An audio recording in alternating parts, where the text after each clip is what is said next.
Olá, está começando mais um episódio do podcast It's Cloud Time. Eu sou o Juliano, um dos fundadores da Multiedro e atualmente responsável pela área de negócio de nuvem pública. Você pode acompanhar a gente no YouTube, onde você vai ter acesso às imagens da gravação desse episódio e também dos anteriores. E se você acompanha a gente só no YouTube, saiba que a gente também está no Spotify. Então você pode ouvir a gente enquanto está no trânsito, enquanto está na academia, fazendo o seu almoço, lavando a louça, fazendo as suas atividades do dia a dia. Pode seguir a gente por ali também. Espero que vocês gostem do episódio de hoje. A gente vai falar sobre ecossistemas corporativos. Deixe o seu like, você sabe o quanto é importante para nós a interação e engajamento de vocês, tanto no YouTube quanto no Spotify. Então isso ajuda bastante a fazer com que esse episódio e os demais possam chegar em cada vez mais pessoas. Bom, eu vou falar hoje sobre ecossistemas corporativos, como eu comentei anteriormente, e tenho a grata satisfação de trazer aqui para essa conversa uma lenda, né? A sua fama o precede. Ai, ai, ai. O seu nome ecoa pelos corredores das empresas por onde você passou. Mauro Rezende, seja muito bem-vindo. Eu fiquei com medo agora aqui. Eu vou até ter mais cuidado da próxima vez para não gastar tanto, porque eu tenho outros convidados aqui para apresentar futuramente, né? E eu já vi que vocês têm gente peso pesado que vem aqui. Pois é, Mauro. Juliana, é um prazer conversar. A gente vive trocando figurinha, mas dessa vez que a gente conversar aqui e compartilhar com as pessoas um pouco dessa história sobre o ecossistema corporativo. Acho que é um assunto bem quente. Legal. Importante. Tem bastante desafio. Sim. E bastante coisa que acho que a gente pode. Nós temos algumas histórias interessantes para compartilhar. Em conjunto, né? O que é o principal. Em conjunto. A gente já se conhece há quase 15 anos, né, Mauro? E num dos episódios anteriores eu recebi aqui o Marcos Farias. Esse é uma lenda. Esse é uma lenda também, não podemos negar. E durante a conversa com o Marcos, a gente mencionou você, né? E falou assim, não, precisamos trazer o Mauro aqui para bater um papo também, né? E aí, Mauro, esse mundo de TI, né, onde a gente está inserido, e você há bastante tempo, né? Você é formado em engenharia de computação lá pela Unicamp, você passou por empresas como a Agência Click, Bank Boston, passou pelo Google, né? E desde 2019 está aí no mercado de startups. Exato. Né? Você nasceu em Brasília, Mauro? Eu sou nascido em Brasília. Você nasceu em Brasília, né? E quem nasce em Brasília é? Brasiliense ou candango. Candango, sim. Muito bom. Então, Mauro, dada essa pequena introdução sobre a sua biografia, tem alguma coisa que você queira complementar? Antes da gente partir, né, para o papo? Eu acho que assim, eu sempre fui apaixonado por tecnologia de informação. Meu primeiro contato com o computador eu tinha 11 para 12 anos. Amor à primeira vista existe até hoje. Né? Mas uma coisa que é legal e vai ter muito a ver com a conversa que a gente vai ter aqui sobre ecossistema corporativo, a tecnologia como um grande suporte, uma grande ferramenta para permitir com que as coisas funcionem. E a gente que é de tecnologia, a gente tem que ter o pensamento que nós aplicamos uma ferramenta para habilitar negócios. E eu acho que essa visão, né, de como é que... E entendimento que esse é o nosso papel nesse ecossistema com empresas e com áreas de negócio, que nós somos alavancadores, habilitadores disso, acho que tem muito a ver com o que define o sucesso ou não de aplicar tecnologia nesse ambiente corporativo. Sim. Eu acho que é aí que nossa história, nós somos confortáveis com esse papel, mas acho que essa visão é um ponto muito importante para o sucesso de qualquer um que trabalhe com tecnologia. Perfeito. E até aproveitando que você falou de visão, né, Mauro? Quando a gente montou a Multiedro, lá em 2010, era tudo mato, né? Mas a gente tinha essa visão de que a computação em nuvem, ela veio para democratizar o acesso à tecnologia de ponta. Então, anteriormente ao advento da computação em nuvem, a tecnologia de ponta, ela era muito restrita a grandes corporações. E naquele momento, a gente falou assim, putz, cara, isso daqui vai revolucionar o mercado. E realmente, né, a computação em nuvem fez com que empresas que tivessem 5 funcionários pudessem acessar recursos de empresas multinacionais, né, com milhares de colaboradores espalhados pelo mundo. Então, essa percepção, né, do quanto a tecnologia ela é capaz de transformar negócios e até mesmo de criar negócios, sem a computação em nuvem a gente não teria vários negócios né, do nosso dia a dia. Eu falei do Spotify, eu falei do YouTube. A gente pode usar exemplos de carros por aplicativo, compras, né, online. Tudo isso está apoiado em tecnologia, né? Sim. Então, realmente a computação em nuvem transformou esse modelo de como você usa a tecnologia para viabilizar negócios. Exatamente. Se a gente pegar, quando eu comecei lá minha primeira consultoria, final dos anos 90, a infraestrutura para colocar no ar um site, isso é pré-bolha dos anos 2000, na época das .coms, e eram milhares e milhares e milhares de dólares para esperar meses para chegar servidor, montar servidor e rede, banco de dados e tal. Hoje, literalmente, com meia dúzia de cliques na nuvem pública, você tem isso imediato. Sim. E você usa só o que você precisa. Então, essa transformação, se a gente pegar esses últimos 25 anos para cá, ou menos até de computação em nuvem, de 15 para cá, é um negócio fantástico. E saber usar isso de novo, é um habilitador de negócios. Sim. Assim, sem precedente. E o grande desafio que existia, um dos grandes desafios, além de toda essa complexidade, né, de logística para recebimento, era a questão do capacity planning. Então você não tinha ferramentas, ou elas custavam muito caro, para você dimensionar o quanto você precisava ter de capacidade computacional para atender as demandas, as sazonalidades. Então você tem vales, você tem picos.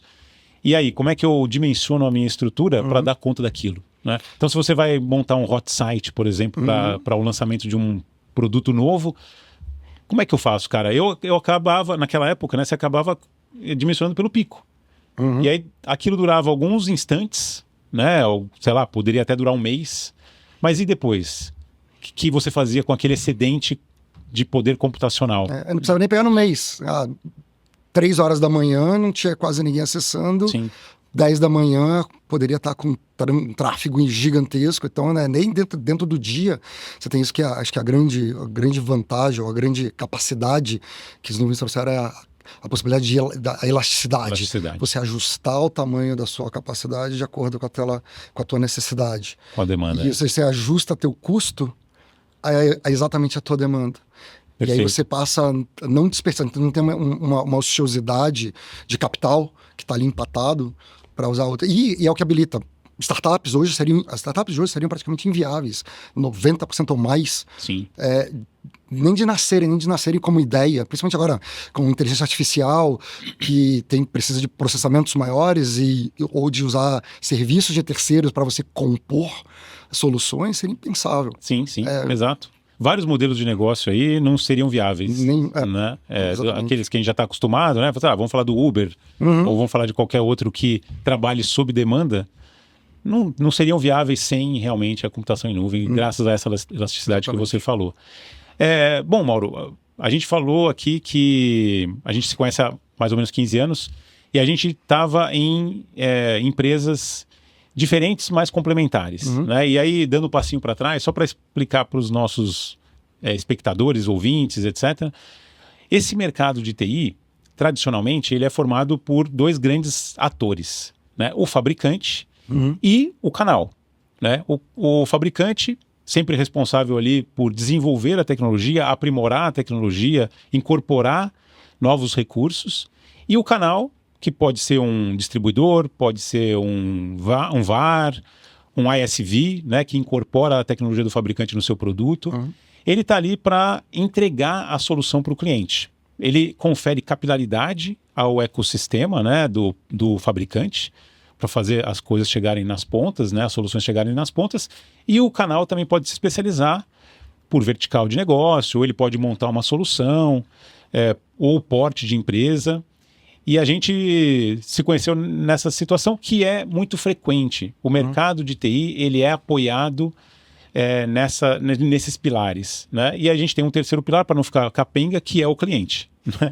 Que o grande objetivo, tanto do fabricante quanto do canal, é atender o cliente.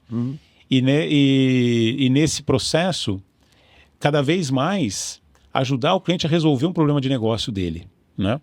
Quando a gente começou lá atrás, Mauro, você era o responsável por construir uma metodologia de entrega de soluções.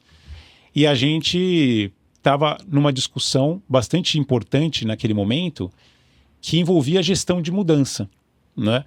E a tecnologia cada vez mais precisa ser tratada como uma gestão de mudança dentro das corporações. Né? A gente tem várias histórias para contar daquela época, né? Mas eu lembro muito bem que você puxava bastante a nossa orelha para que a gente tivesse metodologia, né? E que a gente se preocupasse com o usuário. Exatamente. Né? Vamos falar então disso. O principal é o usuário, é o cliente, né? Tudo parte dali. Então, qual é o modelo de sucesso? Do ponto de vista de um cliente. Antes de falar dos indivíduos, né? Mas da empresa. É um excelente produto com um excelente serviço personalizado, que pega o produto e traz para resolver o meu problema específico. Que cada cada empresa, né? Cada departamento tem a sua necessidade específica, né? E podem ser similares ou a mesma classe de problemas, mas cada um tem sua forma de fazer, cada um tem sua capacidade de fazer. Né? A gestão de mudança, a gente vai para o indivíduo que está ali usando aquela ferramenta como meio para fazer o trabalho dela. Então, na nossa época, era sistema de e-mail, documentos online, planilhas, comunicação instantânea. Então, você imagina você colocar numa pessoa que está ali trabalhando numa empresa já há alguns anos e usa uma determinada ferramenta para se comunicar, para produzir os relatórios. O trabalho dela não é escrever e-mail, o trabalho dela não é escrever uma planilha, escrever uma apresentação. É gerar um relatório, fornecer insumos para os executivos tomarem decisão. Tá? Você vai e troca a ferramenta dela, ela fala, E cada pessoa está num momento diferente da vida. Tem gente que é super confortável com mudança, ok. Mas tem gente que não. Tem gente que pode estar numa pressão porque quer uma promoção. Vou mudar, não sei, não vou saber mais como fazer. E vou ser mal avaliado. Né? Cada indivíduo tem a sua particularidade, a sua necessidade. Naquela época a gente falava, nossos projetos eram 20% de tecnologias técnicos, né? Nem tecnologia, mas de trabalho técnico, e 80% trabalho de preparação das pessoas, gestão da mudança. Comunicação, levantamento de como é que elas trabalham, né? Entender como funciona para trazer e personalizar o processo. Assim, a metodologia é importante como uma base para dar um padrão de comunicação entre, naquela época, eu como fabricante, vocês como o integrador ali no meio e a conversa com o cliente final, com as pessoas, para ter uma baliza, uma referência, senão cada projeto ia ser começar do zero.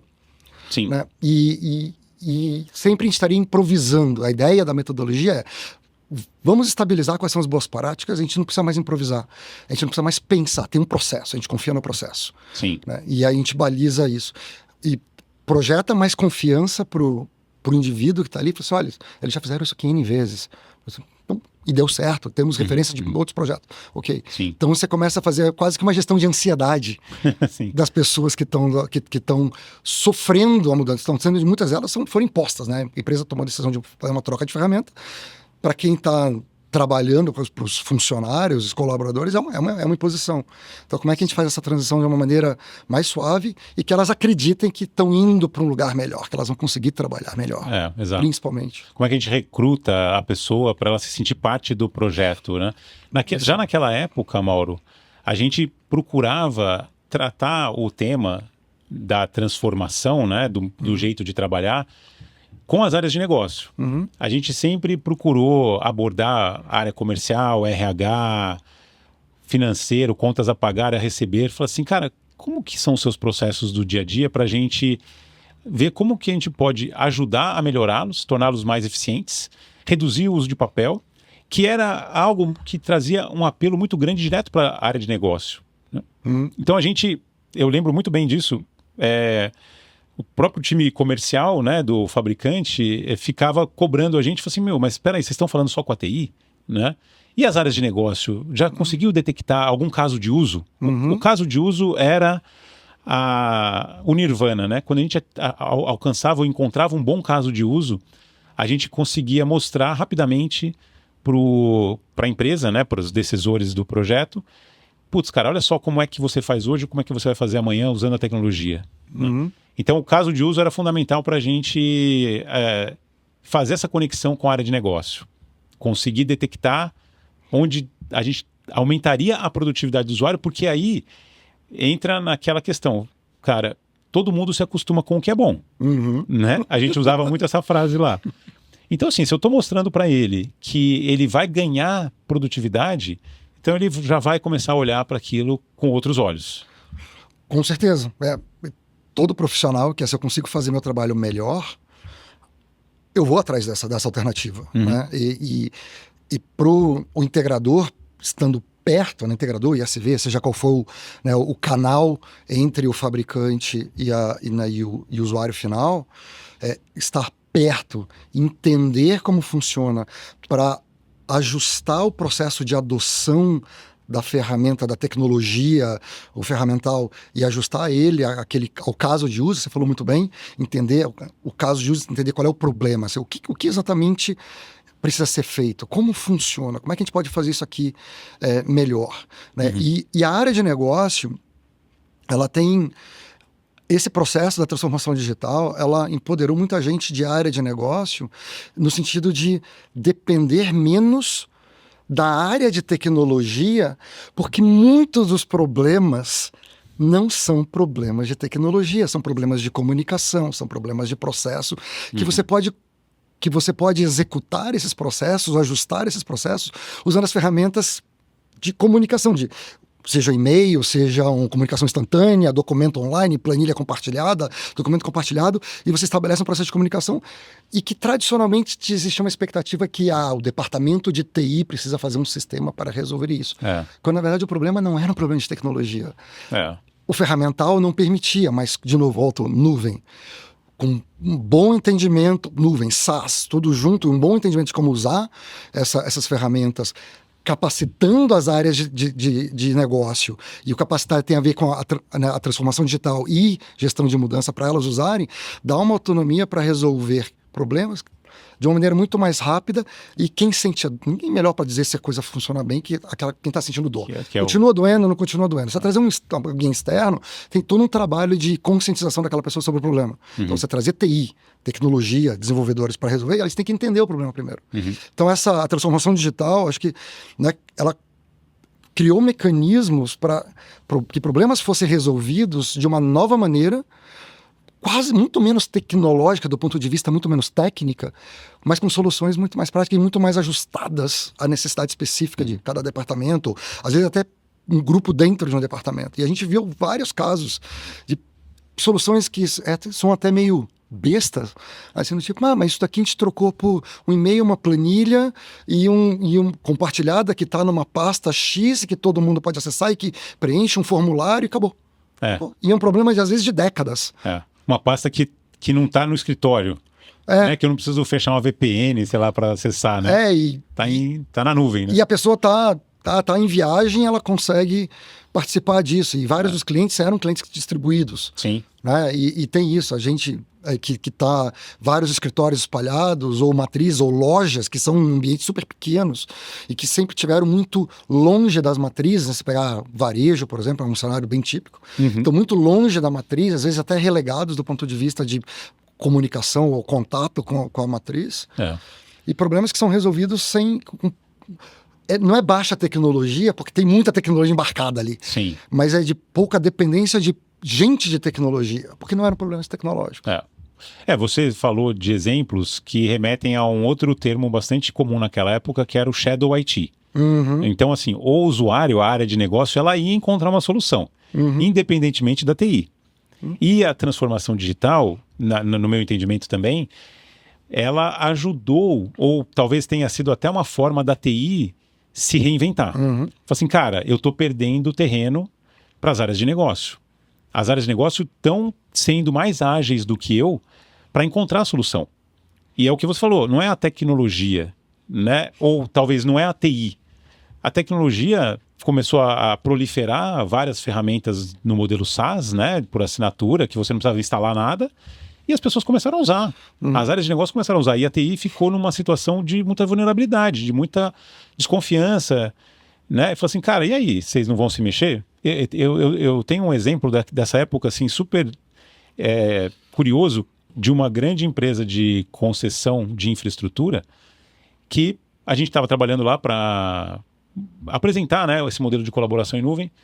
E num determinado momento, a diretora ligou para a gente, falando assim, olha, a minha equipe que analisa os contratos de concessão pegou esse documento e jogou na nuvem, mas eles estão usando as contas pessoais deles. Porque, olha, eu preciso entender quais são as implicações jurídicas do contrato, quais são as implicações técnicas, qual é o prazo, qual é o preço que está sendo colocado, né, como teto. E eu não tenho condições de trabalhar naquele modelo tradicional de que, puxa, olha só, você, departamento financeiro, faz aí a sua parte e depois você passa para o próximo fazer. As pessoas envolvidas na análise do edital jogaram esse documento na nuvem e com as suas contas pessoais começaram a comentar e a discutir naquele documento para poder ter agilidade, porque são processos que exigem muita velocidade, né, para você responder. E foi um exemplo de como que aquele modelo tradicional de cadeia não servia mais, né? Você falou de Shadow IT, esse é um terror, né, de qualquer área de gestão de tecnologia de uma empresa. Ou seja, existem recursos tecnológicos, né, ferramentas que estão sendo usados que não estão submetidos às regras, e aí entra compliance, e entra ainda mais mundos que nós estamos agora, que são muito mais estritos sobre privacidade de dados, LGPD, que são importantes, né? Quando se usa coisas fora desse controle, significa que você não sabe, será que nós estamos violando regras, violando alguma regulação, ou até violando direitos de pessoas mesmo, né? E você me lembrou, até trazer um ganchinho histórico aqui, a expressão que a gente usava lá no começo, nós estamos falando de 2006, 2007, era da consumerização da tecnologia. Uhum. Porque até então, os grandes ambientes tecnológicos avançados estavam nas grandes empresas. Os grandes recursos, a capacidade tecnológica. Houve, virada dos anos 2000 até o começo, houve uma inversão onde a tecnologia pessoal ela era muito mais avançada do que a tecnologia corporativa. E a gente usava essa expressão de consumerização.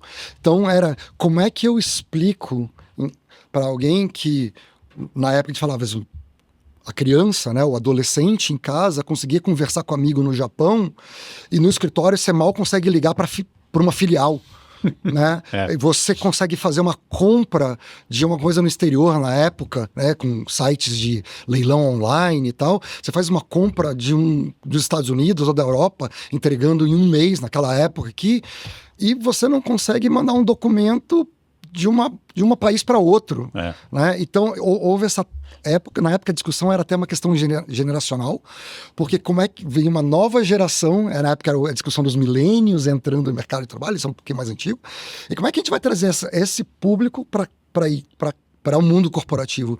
Eu acho que isso também foi obviamente começou a acontecer o Shadow IT, porque as ferramentas pessoais, o teu exemplo é perfeito. Pô, eu tenho aqui minhas contas pessoais, eu consigo fazer o que o ambiente corporativo não me permite. Uhum. Mas eu sou medido pela qualidade do meu trabalho, não pelo quanto eu uso o recurso da empresa. Exato. Eu vou encontrar mecanismos, né? Então a área de tecnologia se reinventar para trazer soluções que estão dentro do controle, dos devidos controles, na verdade, de compliance, jurídicos, cumprindo com todas as regras e garantindo confidencialidade da empresa para não correr risco de vazamento. Se você usa uma conta pessoal, qual é a garantia que você tem que cada indivíduo cuida bem do acesso? Se ele sai da empresa, o que ele vai levar com ele? Exatamente. Então, as áreas de tecnologia entenderem essa necessidade de negócio, que é essa agilidade, essa facilidade de capilaridade, tem gente distribuída pelo mundo inteiro que precisa trabalhar junto, e trazer soluções para isso, né, é muito importante. E aí, só para voltar ao gancho, bons produtos com bons canais, né, VARs e agregadores de serviço para ajudar eles essas áreas a trazerem essa solução. E a gente tem toda a cadeia, começa lá num bom produto até chegar na ponta do usuário que está confortável, performando bem no seu trabalho. Sim. O próprio dispositivo que o usuário utilizava no escritório era pior do que o que ele tinha em casa. Quanto tempo que a gente ouviu isso? De que, mas o celular que eu recebo da empresa, ele é muito precário, poucos recursos. O próprio laptop ou desktop que eu uso, em casa eu tenho uma coisa muito melhor. Então, isso também na época trazia dificuldades, né? Porque a pessoa conseguia fazer coisas no dispositivo móvel dela que dentro da empresa ela não conseguia fazer. E hoje é muito mais homogêneo, né? A tecnologia que a gente usa para as nossas coisas pessoais, o celular que a gente carrega no bolso, ele funciona exatamente como no ambiente corporativo. Sim. Computadores, os sistemas que a gente usa para e-mail, comunicação, para fazer são exatamente os mesmos. Então tem, inclusive, vários dos fabricantes têm versão Enterprise e versão Community, comunidade, dos produtos de tecnologia. Sim. Isso desde o usuário final até coisas de infraestrutura mesmo, banco de dados, enfim. Sim. A gente vai falar sobre ecossistemas, mas esse é um exemplo, né, de versões do software que você tem acesso de forma gratuita porque a comunidade está ajudando a desenvolver e a melhorar, e camadas superiores que você tem para o uso corporativo, para empresas que são mais reguladas, né, que têm políticas mais restritivas, mas que não impedem você de ter acesso aos recursos, aos novos recursos, né, às melhorias que foram geradas lá. E Mauro, você trabalhou tanto do lado do fabricante, né, quanto do lado do consumidor, né, da empresa que consome tecnologia, né? A gente está falando aqui, pegando alguns ganchos, de como que a TI ela pode ser e ela deve ser uma aliada das áreas de negócio, né? O que para você, nesses últimos anos, mudou bastante para facilitar essa aproximação entre a TI e as áreas de negócio? Eu acho que começa, a gente estava falando de metodologia e de processos de transformação digital.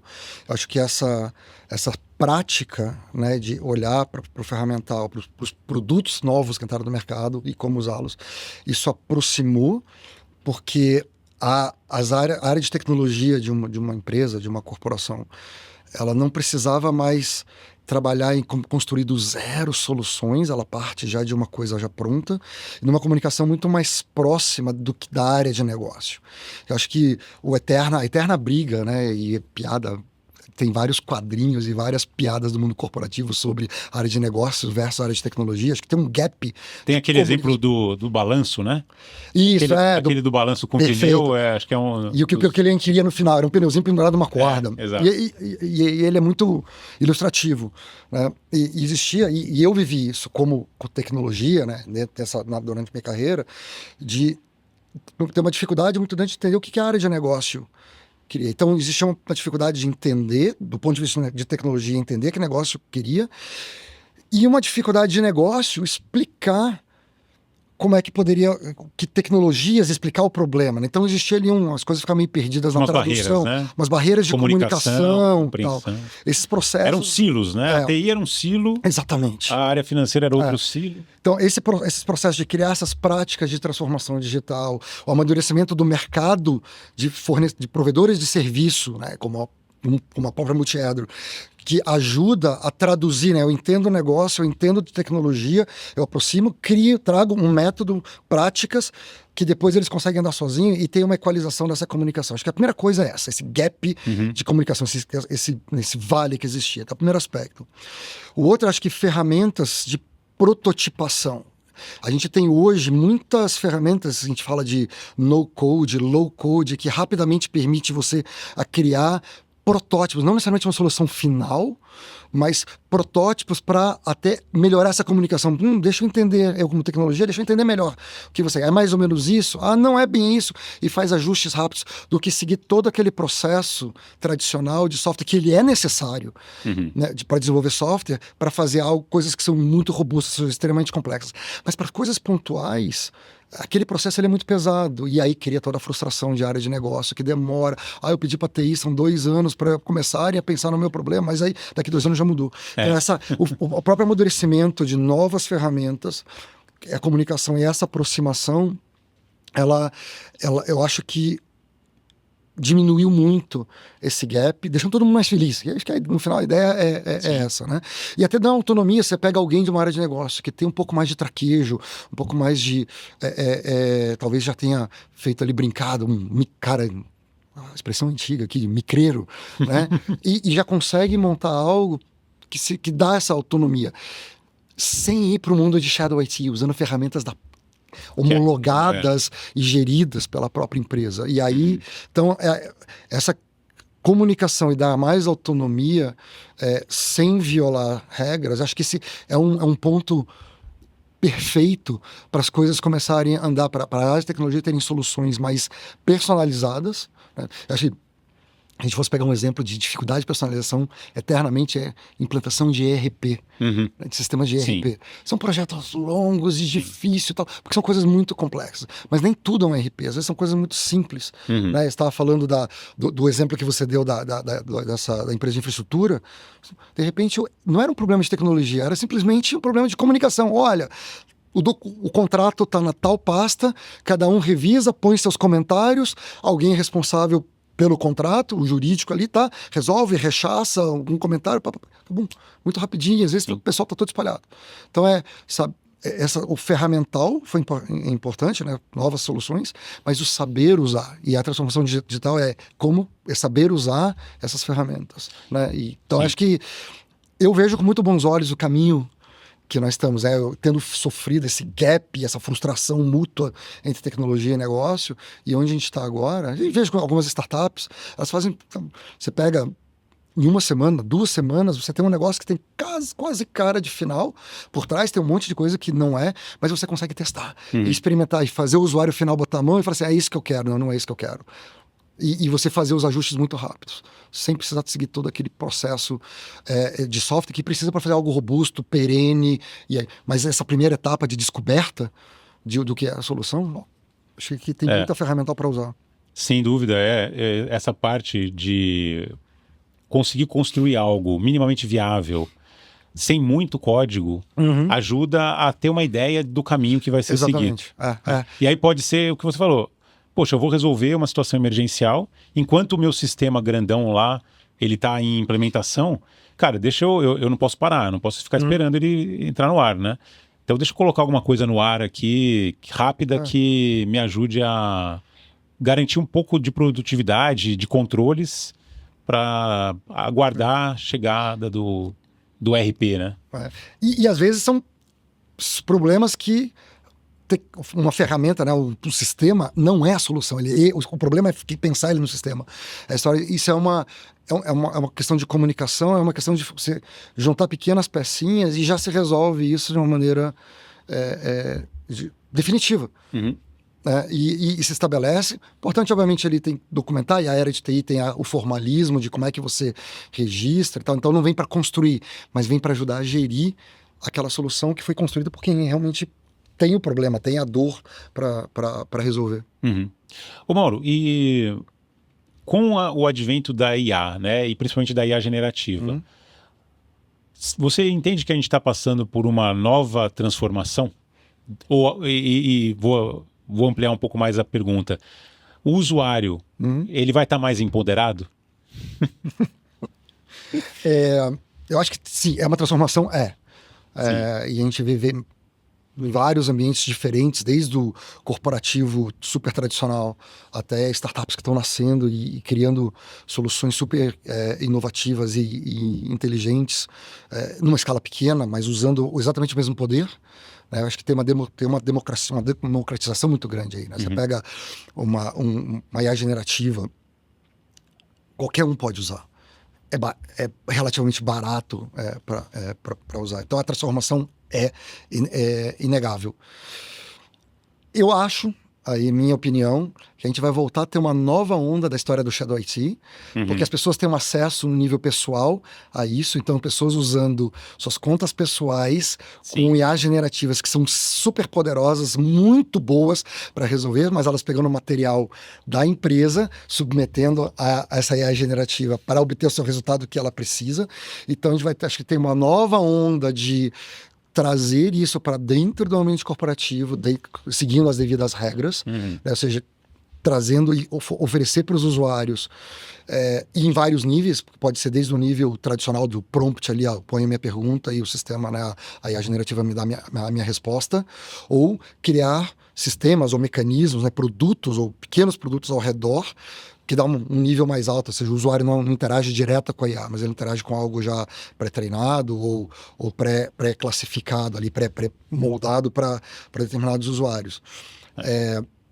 Mas eu acho assim, isso vai empoderar muito mais as pessoas, principalmente em cenários onde você teria que, no começo, por onde que eu começo a resolver um determinado problema? Eu preciso fazer uma apresentação, ou preciso preparar um argumento para defender uma ideia, e esse começo, eu uso isso para mim no meu dia a dia pessoal, e às vezes até para planejar uma viagem. Eu vou para um determinado lugar e aí que você me recomenda. Essa tirada do zero, né, essa saída do zero, isso simplifica muito. Então, esse tempo que a gente gasta para... O que será que eu deveria usar? O que eu deveria considerar? Que aspecto eu deveria pensar? Será que esse aspecto é importante, não é? A IA vai trazer isso. De novo, do ambiente mais alto, do top do executivo ao analista, todo mundo tem essa necessidade. E aprender a usar, e aí o papel da tecnologia das empresas em guiar os usuários nesse uso, guiar os usuários no uso responsável, porque é uma ferramenta extremamente poderosa, e é para usar mesmo, né? Não pode usar. Não tem isso. Esquece. Não tem isso.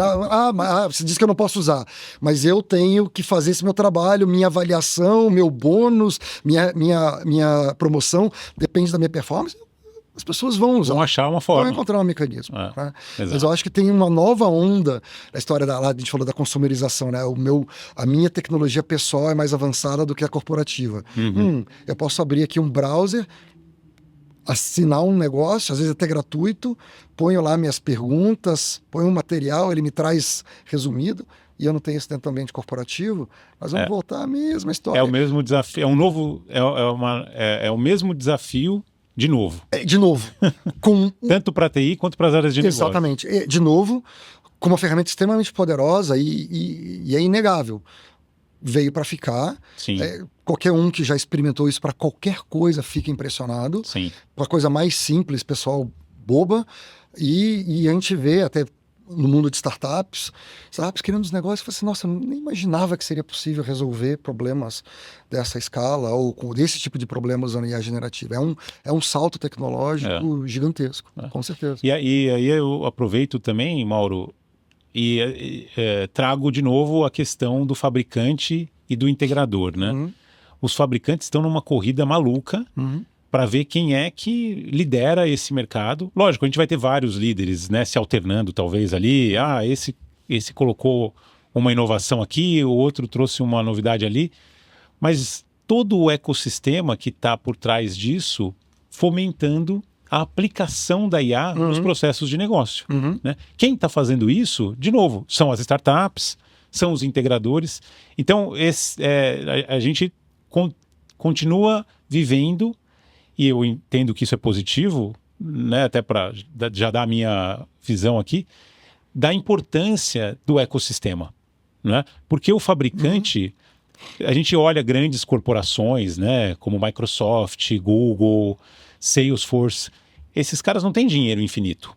Né? Eles não têm todos os recursos do mundo à disposição deles, eles precisam de capilaridade. E o integrador faz esse papel, a startup faz esse papel. A startup que desenvolveu uma solução nichada, ela vai viabilizar a aplicação da IA num processo de negócio. Né? E a gente tem visto esse ecossistema de startups crescendo muito, agora, nos últimos 2 anos, numa velocidade ainda mais assustadora, né? ou mais impressionante, por causa do advento da IA. Mas as startups, nos últimos anos, nos últimos 10 anos, a gente viu vários ambientes de aceleração sendo criados no Brasil e, obviamente, no resto do mundo, muitas vezes fomentados por grandes corporações que falam assim, cara, e aí, como é que eu, esse dinossauro, vou conseguir me movimentar nesse cenário? Né? Deixa eu criar um ambiente onde eu consiga atrair empresas que atuam ou desenvolvem soluções para o meu segmento de atuação e eu vou fazendo uma mentoria ali, né, dou um incentivo a colar, trago um fabricante aqui para falar sobre tecnologia, e se alguém ali conseguir viabilizar uma solução que faz sentido para mim, eu incorporo na minha estrutura. Né? E você está um pouco nesse meio, nesse momento. Você está tanto como investidor, quanto como mentor, e às vezes até metendo a mão na massa, né? Para não perder a prática.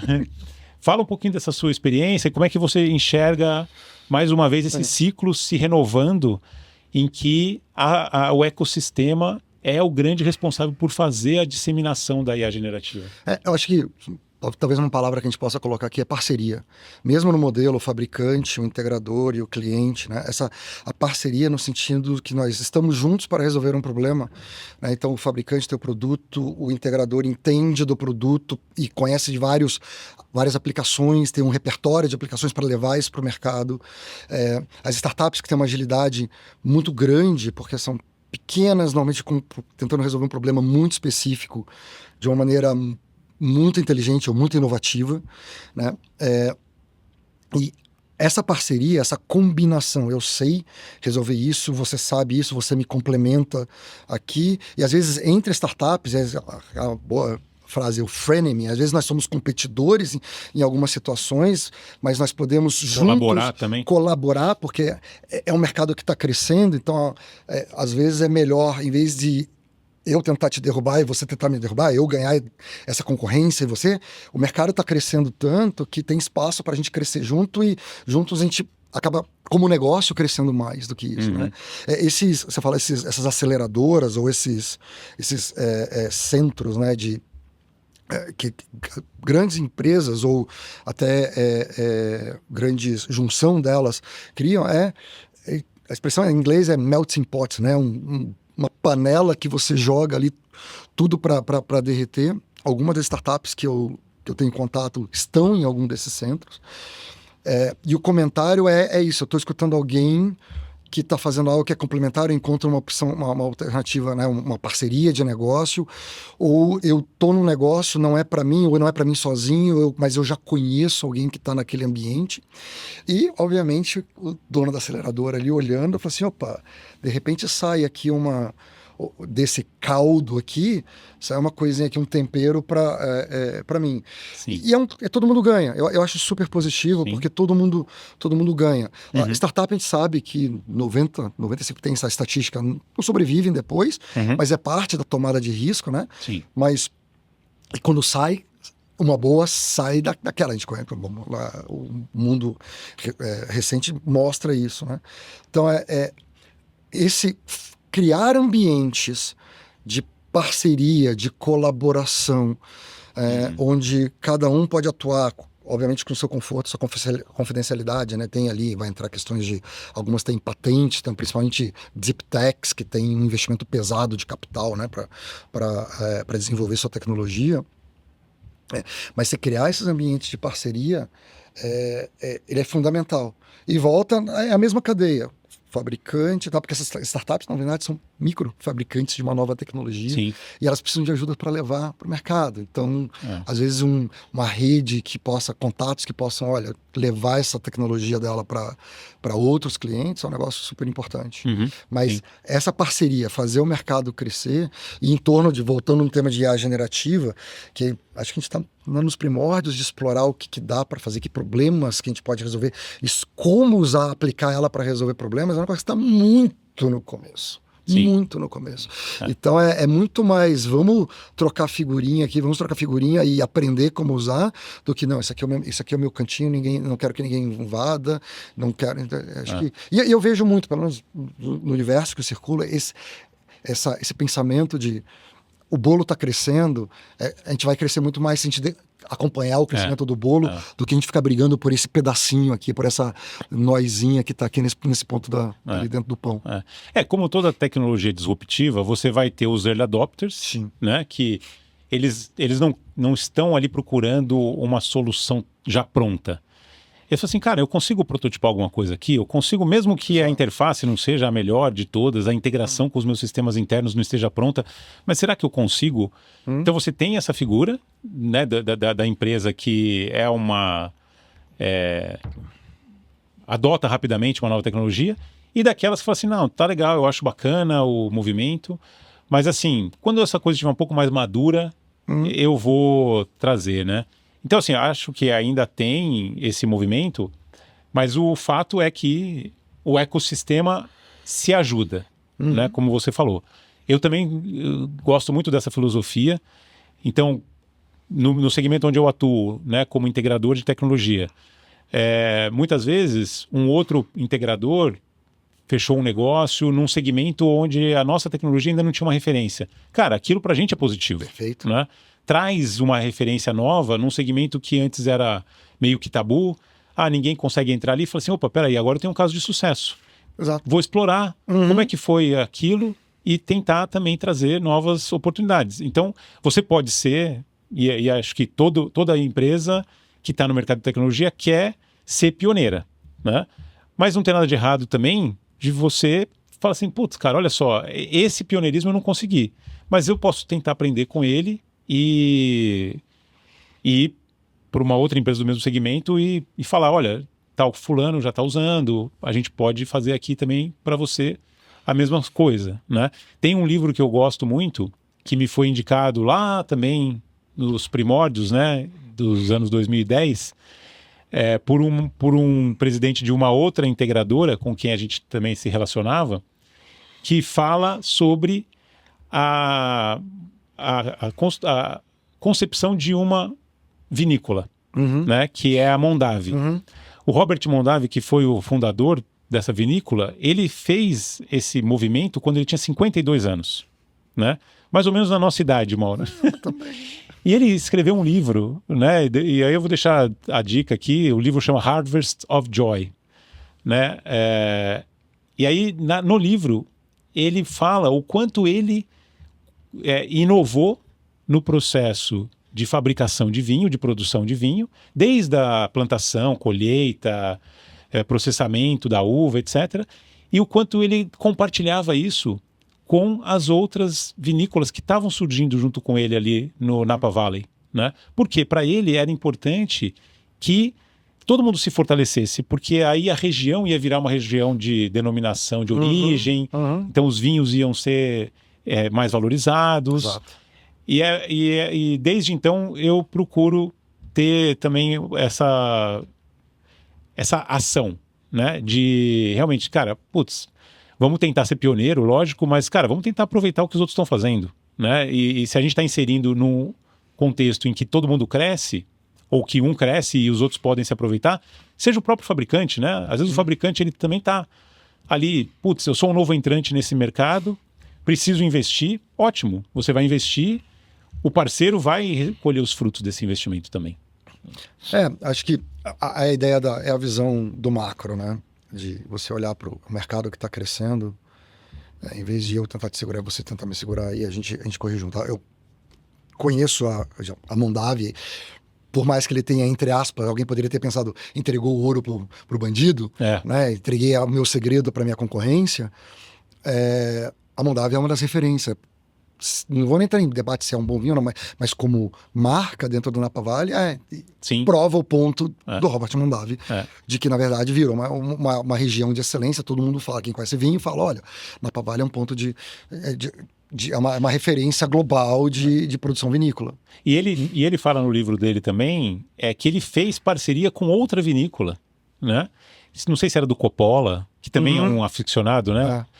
Ele fez parceria com uma outra vinícola, acho que é a do Coppola, para fazer uma linha premium de vinhos. Falou assim, cara, vamos criar uma nova marca, nós dois, a gente mantém as nossas, mas vamos criar uma nova para fomentar uma outra frente, né?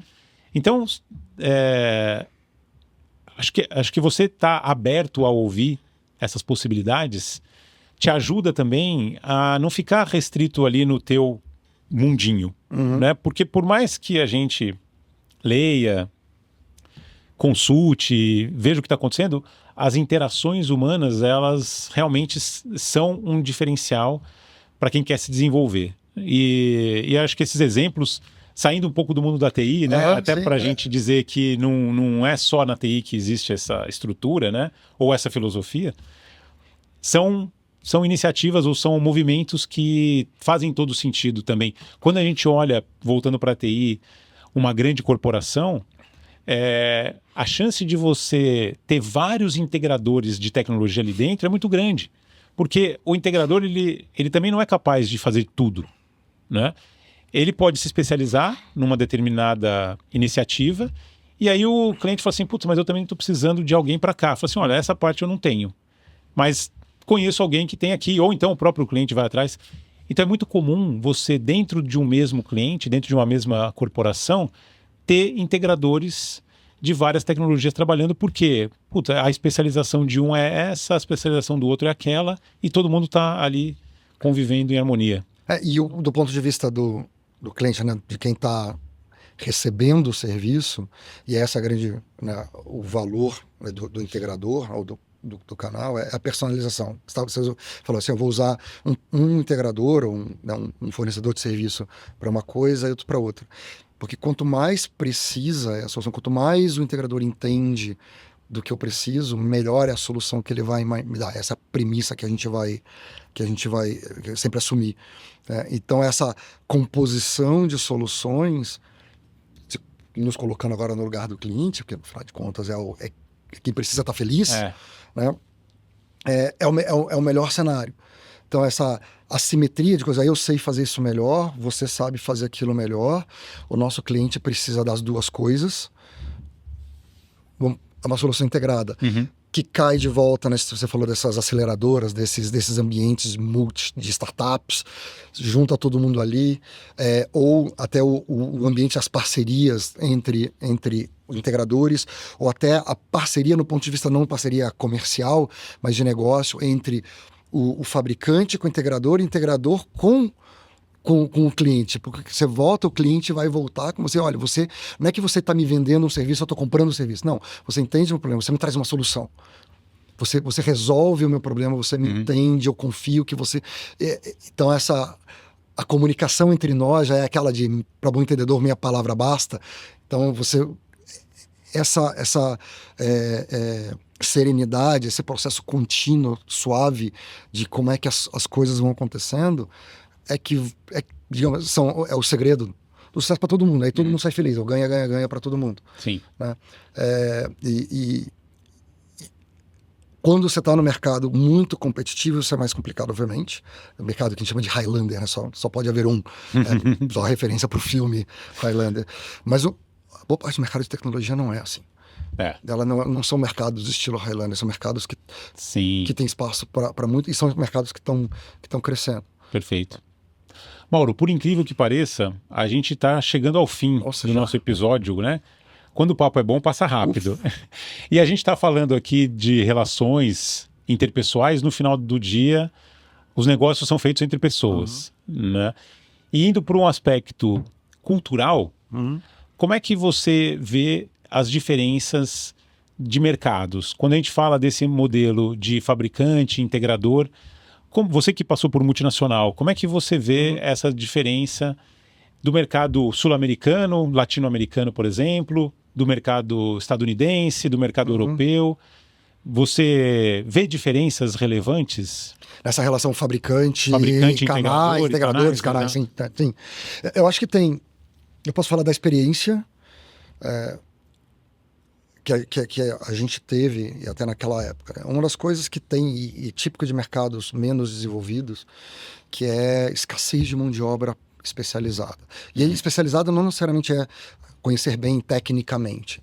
É técnico com a capacidade de comunicação, com a capacidade de entender o problema, fazer a gestão de mudança que a gente falou aqui mais cedo na conversa.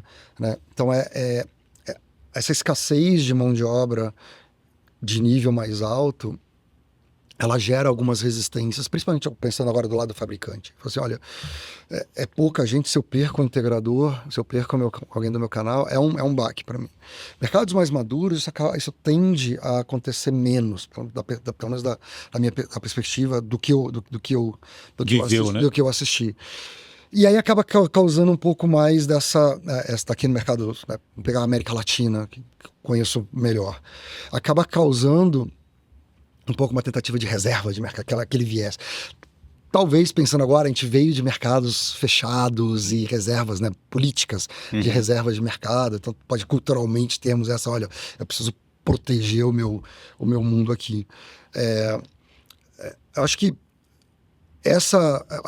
o trabalho que os fabricantes têm de tecnologia grande, eles precisam capacitar. de criar modelos de mercados. E até para pegar o gancho, você falou do episódio com o Marcos Farias, que o trabalho dele era de capacitação. Sim. Então esse era um trabalho extremamente importante, né? Porque você literalmente você aumenta o mercado. Sim.